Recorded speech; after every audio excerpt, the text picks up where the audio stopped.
Hello, everybody, and a happy new year to you all. Once again, here I am sitting in front of the stripy curtains. Some of you last term will know that I recorded some of my assemblies at home, and many of you will now be sitting in your homes watching this. So, welcome to you if you're watching at home by yourself or maybe with members of your family. And also, hello to all of the people that are in the bubbles in school. Now, just as Mrs. Bearder said last week, this is not really what we had hoped for after Christmas. We miss you all very much, but your teachers, I'm sure you'll know by now, have been working incredibly hard at setting up remote learning for you. And remote just means simply away, I guess, a place away. You're not actually in school. And all we ask of you, most of all, just the same as what we say if you're in school, try your very, very best. And if at any point you do feel you need some help, or the adults that are helping you need some help, that's what we're here for. So please, adults, do not worry at all, even if you think it's the silliest thing, about getting in touch with the teaching team on the remote learning team, and they will absolutely point you in the right direction. And enjoy the learning as much as you can. Now, one of the things that Mrs. Bearder talked about in the beginning of her assembly was how she'd enjoyed her Christmas, and she showed you some of her Christmas presents. Well, can you believe I also had a hat too? So I would like to show you that. It's been knitted in my favourite colour, purple. I'll pop it on for you. There we go, look. Fits beautifully. I can turn it up at the top. And this is special because at our school this year, amongst all the adults, we decided to have a Secret Santa present giving. Not spending much money at all. You could decide if you wanted to join in.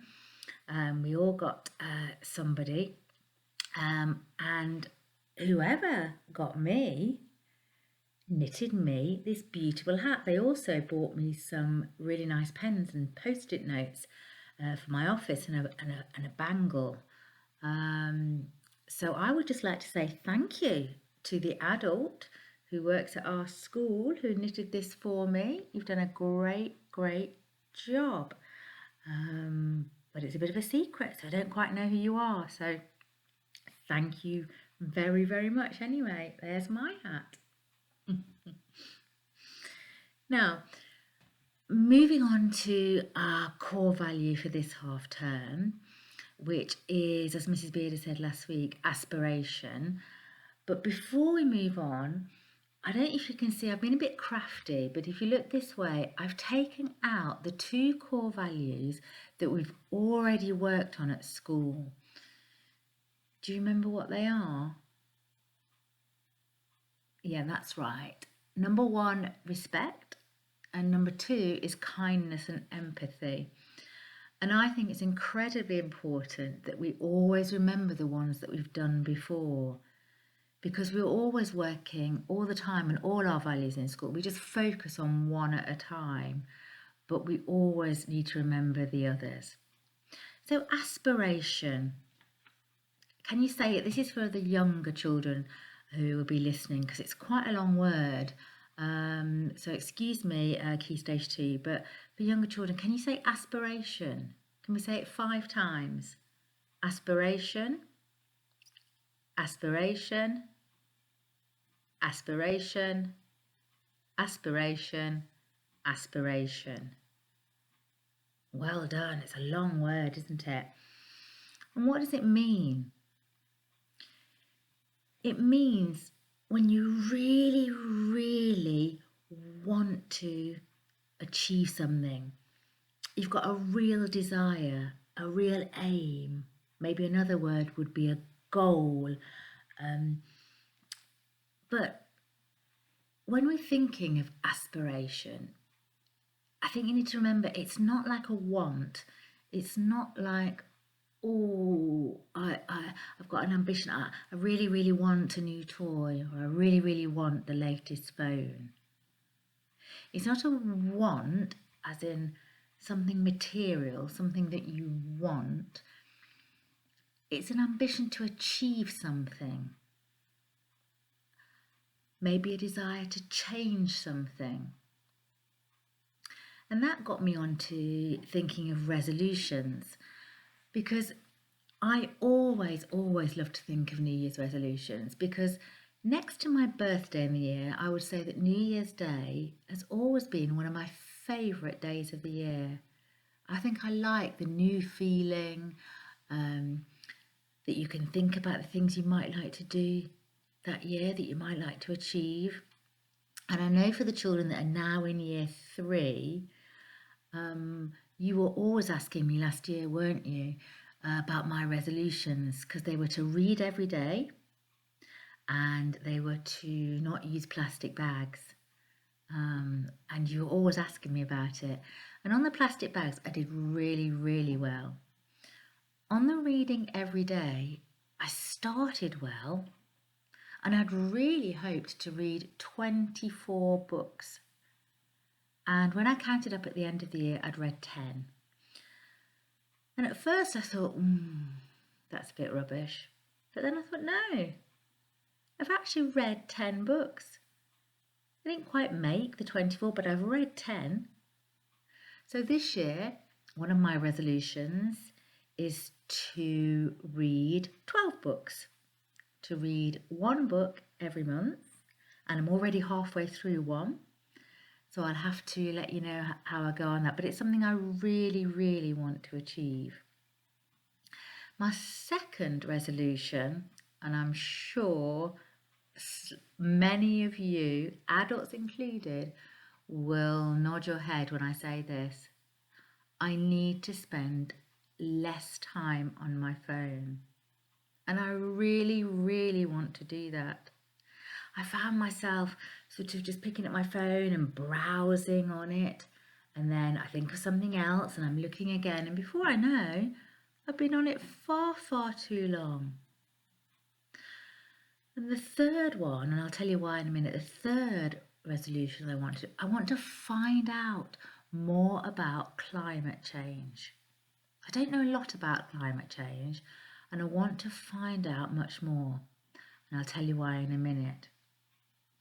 But the thing with anything I think that you would like to achieve or change, you need to have a plan of how you're going to do that. Otherwise, it's just something you think about and you don't do it. You need to have a plan. So I've got a plan next to my resolutions this year. So my reading one, that's a linked little bit to my phone. So I'm going to try and read every night before I go to sleep. And I'm going to write down all the books that I've read. And if I'm feeling a little bit tired, I'm going to bring my book downstairs, because sometimes I might just read before I go to bed and fall asleep. And I've got a plan for my phone. If I'm watching something on the TV in the evenings, I quite like to watch television to relax sometimes, my phone is going to stay in the kitchen. It's not going to next to be on the sofa, it's going to be in the kitchen. The last one, to learn more about climate change, I'm going to do some more reading around it. And I'll tell you how that started. In the Christmas holidays, I watched a programme called Dancing on Thin Ice. Now, for some of you, some of the parents out there, you will have heard of Jane Torvill and Christopher Dean.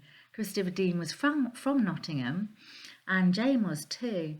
And they're very, very famous for dancing to some music called the Bolero in the Winter Olympics, where they achieved a gold medal several years ago. Possibly 25, maybe 30 years ago actually. And what they wanted to do, they've always wanted to dance in nature, on ice in nature. So they recorded a program. They were lucky enough to go to a place called Alaska. But what was really fascinating about the program was that it was hard for them to find ice to skate on. And can you believe that? In Alaska. Because the effects of global warming were already beginning to be seen. They found it hard to find ice, which sounds crazy. And that got me really, really thinking about the effect on our whole planet of global warming and climate change. And that also made me think, I know that a person that you, I think many of you will be familiar with, and that's Greta Thunberg. And at the end of my assembly, you'll be able to watch a little bit of a video about Greta. And I just think she is incredible. The things that she stood up for at such a young age, because she was so passionate, she had such an aspiration, and she still has that aspiration to change our outlook and the way we think about the climate, about global warming. And I'm really, really interested for me this year to find out a little bit more. Now, you might find that if you had a look on Google or did some research, you might find somebody else that you think has had an amazing effect on changing the world. And I would really, really be interested for you to tell me. You can see my email at the bottom. If you think, oh, Mrs. Glover, I know what you mean about Greta, but have you heard of this person? I think it's amazing what they've done. And also what I'd really like you to do is to tell me if you've got any resolutions, if you've made any resolutions, but most of all, what is your plan to go with your resolution? So, have a really, really good week. Remember what I said right at the beginning.